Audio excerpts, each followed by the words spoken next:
আসসালামু আলাইকুম। আজকে 22 রোজা, প্রতিদিন ইফতারি খাই।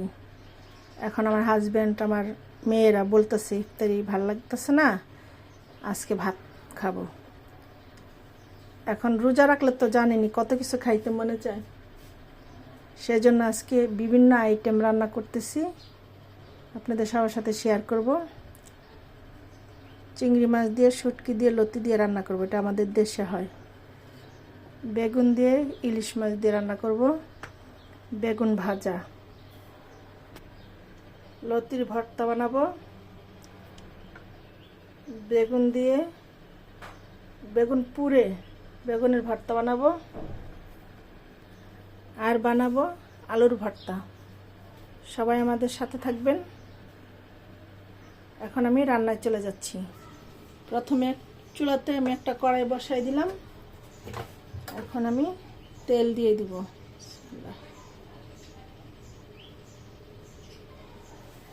প্রথমে আমি লতি রান্না করব। এখন আমি দিয়ে দেব পেঁয়াজ কুচি,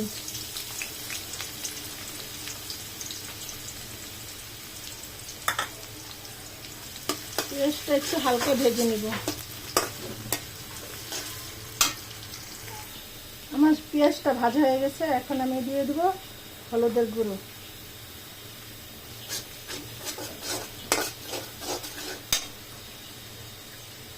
এখন দিয়ে দিব সামান্য পানি।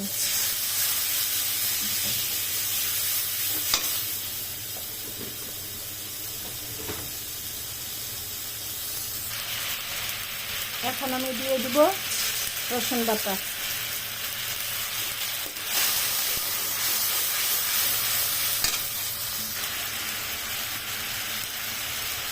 স্বাদ মতো লবণ,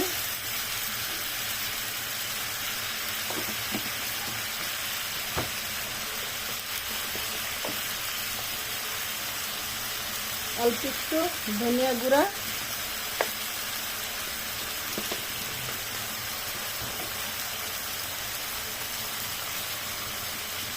এখন দিয়ে দিব মরিচের গুঁড়ো।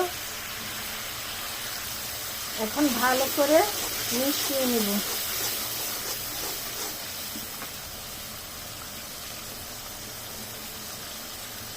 এখন দিয়ে দেবো শুটকি, এটা হচ্ছে লইটা মাছের শুটকি। কারা কারা এই লইটা মাছের শুটকি খান কমেন্টে জানাবেন। দিয়ে দিব সাথে চিংড়ি মাছ। আমি চিংড়ি মাছগুলো ভালো করে ধুয়ে বেছে টুকরো টুকরো করে নিছি, এগুলো অনেক বড় বড় চিংড়ি ছিল। আমাদের দেশে আপনার এই লতিগুলো শুটকি আর চিংড়ি মাছ দিয়ে রান্না করে খায়, আপনারাও খেয়ে দেখবেন, অসাধারণ স্বাদ।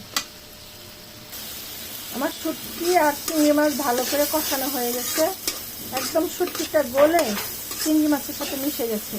এখন আমি দিয়ে দেবো লতিগুলো। লতিগুলো বেছে ভালো করে ধুয়ে নিচ্ছি। আসলে বাছা দেখাইলে অনেক বড় হয়ে যাবে ভিডিও, তখন আপনাদের কাছে ভালো লাগবে না, সেজন্য আর কাটা বাছা দেখালাম না, একদম পুরো কমপ্লিট। এখন আমি দিয়ে দেবো লতিগুলো। আমার ফ্যামিলির সবাই, আমরা সবাই লতি খুব পছন্দ করি। ভালো করে মিশিয়ে নিব।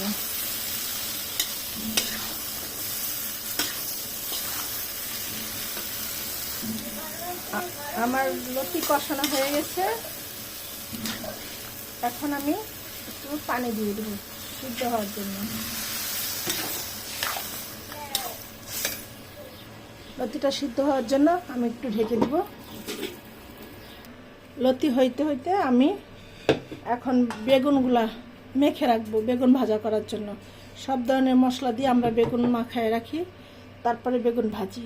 অনেকে দেখি শুধু লবণ আর হলুদ দিয়ে বেগুন ভাজা খায়, আমরা তা করি না, আমরা সব ধরনের মশলা দিয়ে তারপরে বেগুন ভাজা খাই। দিয়ে দিলাম আদা,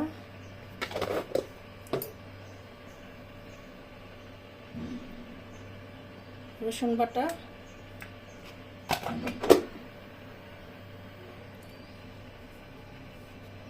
স্বাদ মতো লবণ,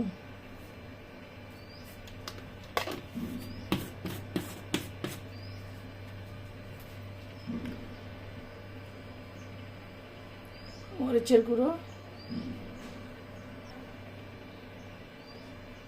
হলুদের গুঁড়ো, ধনিয়া গুঁড়ো,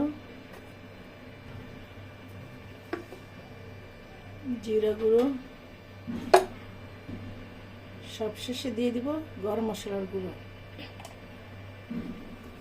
সামান্য তেল দিয়ে দিব। সবগুলো মশলা মেশানোর জন্য আমি তেল দিয়ে দিলাম। এখন মশলাগুলো ভালো করে মিশিয়ে নিব।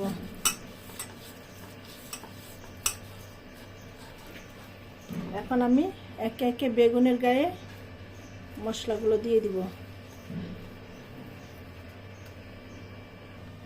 এই যে হয়ে গেল আমার বেগুন মাখানো। আমার লতি হয়ে গেলে আমি বেগুন ভেজে নিব। এখন আমি বেগুনগুলো একটু ঢেকে দিই, এটা দিয়েই ঢেকে রাখবো কিছুক্ষণের জন্য। এখন আমি ঢাকনা উঠায় দেখে নিলাম, দেখেন কত সুন্দর একটা কালার আসছে, ভালো সিদ্ধ হয়ে আসছে। এখন আমি এটা শুকনো শুকনো করে করবো, রান্না করবো একদম শুকনো শুকনো। যে আলু ভর্তা বানানোর জন্য আলু সিদ্ধ করেছি, সিদ্ধ করা দেখানো হয় নাই, কারণ এত কিছু তৈরি করে দেখানো সম্ভব না।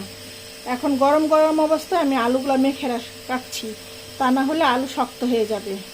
আর এখনই একদম তৈরি করব না ফাইনাল, কারণ এখন যদি ফাইনাল তৈরি করে রাখি পেঁয়াজের গন্ধে সন্ধ্যার দিকে খাইতে পারবো না ভর্তাটা। এখন শুধুমাত্র আলুটা আমি চটকে ঢেকে রেখে দিব। এখন আমার লতি রান্না হয়ে গেছে, আমি এখন নামিয়ে ফেলবো। নামিয়ে একটা বাটিতে বেড়ে দিব। এখন আমি এটা বেড়ে দিব। এই যে বেড়ে নিলাম, আমার হয়ে গেল লতি রান্না। এখন আমি বেগুন ভাজা করব। এখন আমি বেগুন ভাজা করার জন্য কড়াইটা বসাই দিলাম। এখন দিয়ে দিব পরিমাণ মতো তেল বেগুন ভাজার জন্য। বেগুন ভাজা একটু তেল বেশি লাগে, সেজন্য একটু বেশি করে তেল দিলাম। তেলটা একটু গরম হোক। আমার তেলটা গরম হয়ে গেছে। এখন আমি একে একে বেগুনগুলো দিয়ে দিব।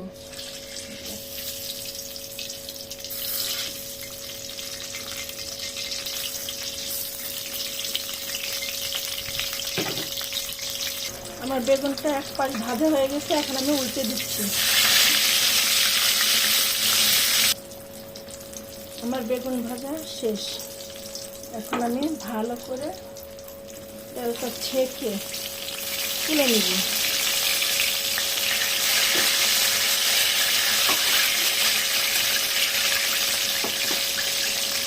এই যে হয়ে গেছে আমার বেগুন ভাজা।